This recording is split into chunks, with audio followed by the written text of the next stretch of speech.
welcome to Melchester Model Railway, and I'm visiting the NETLEY Marsh Steam Craft Show. So we're just arriving at the showground. This is fun. I remember this. So we're just arriving at the showground, and this is the car park. And my brother's driving, who featured in the Melton Mowbray Pie short.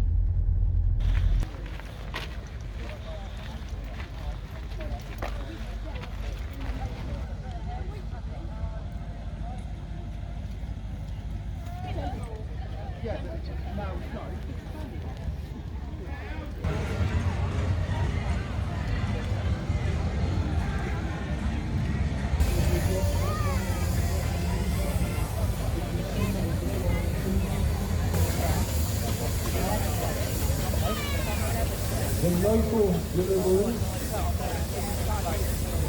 We didn't need a great big steam engine to take things around the small locality. We could do it with a small engine, which meant that having two people, which the law required, a steersman and a driver, was not economic. We needed to farm, power the farm, machinery, and the machinery was constructed with not economic. You couldn't see why the engine wouldn't drive itself. As it was, those portable engines were delivered by a horse with a pair of shafts in front of the engine. Well, he went away and started building and designing just the whole steam engine. Difficult job, still the road. The only color on the outside of the road. But the steer person on this particular roller, this is a left-hand steer, a right-hand steer, sorry, but a left-hand drive. And if the driver, at the moment when he's back here, these are the ones controlling the actual motion of the engine and the braking when necessary. And the braking is... Good morning.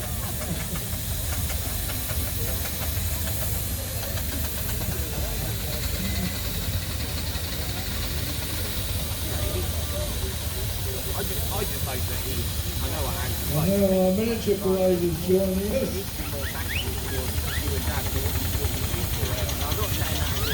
As I said earlier, these are not models, never call them models. Models are something you'll find on page 3 of the sun. Well, they don't physically organise. So this is, these are real working steamers. And those two are working on pressure.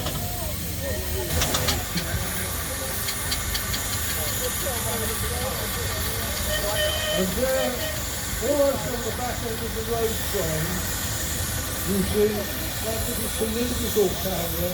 That's what's known as a water dandy. It's the most important part of the whole road train there. Well, you've got a thing called bimetal corrosion, which means if you put brass on top of steel or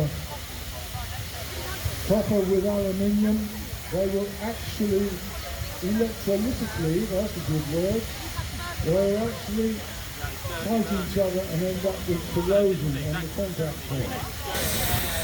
It's probably down to 4 inch for most of the engines that you see here, coming round. But there are the odd 6-inch scale ones, which is half size.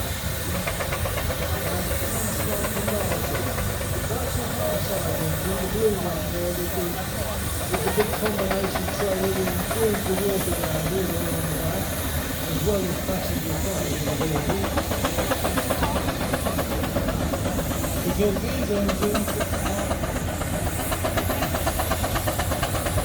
There we are, look at this one coming out towards us now. It's the Titan, and it all proudly carries a registration number on the front.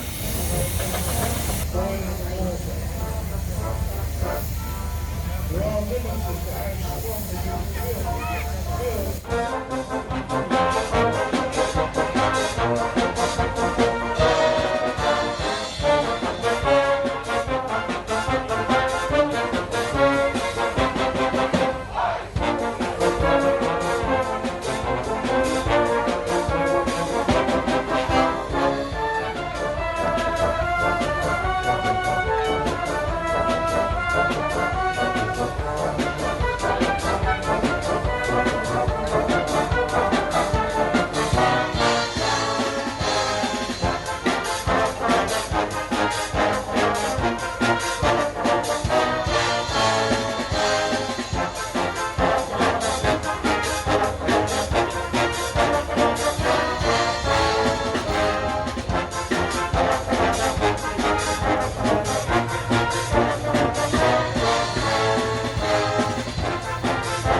belt is powering this.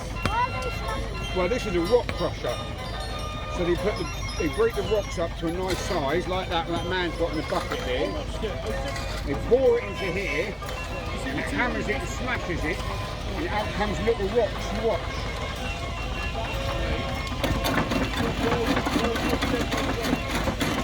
See? Smashes it. And that's how they make gravel and stuff like that in the olden days.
A lot of people get confused and think they're all called Shire horses, which they're not. The Shire is an individual breed. We've got two breeds here today, Shires and Clydesdales. So yeah, we've got mostly Shires here. The ones in front of me, there's three lovely examples of Shires. They have the feather on the feet, which is the hairy bits. I don't really know why. Some people say it was a bit of protection when they're working in the fields. It is a lot of hard work and takes a lot of scrubbing and keeping clean and free of grease and all sorts of things. The other two breeds, which aren't represented here, which are common in this country, is the Suffolk Punch, which is the chestnut breed from East Anglia. They don't have the feather on the legs. They're known as a short, fat fellow, and if you follow Countryfile and Adam Henson, He is a stalwart of the breed and promotes them quite heavily. They are the rarest breed, and the stud book is the oldest breed. So the first registered Suffolk punch was in 1768, whereas the Shire stud book didn't officially start until 1884.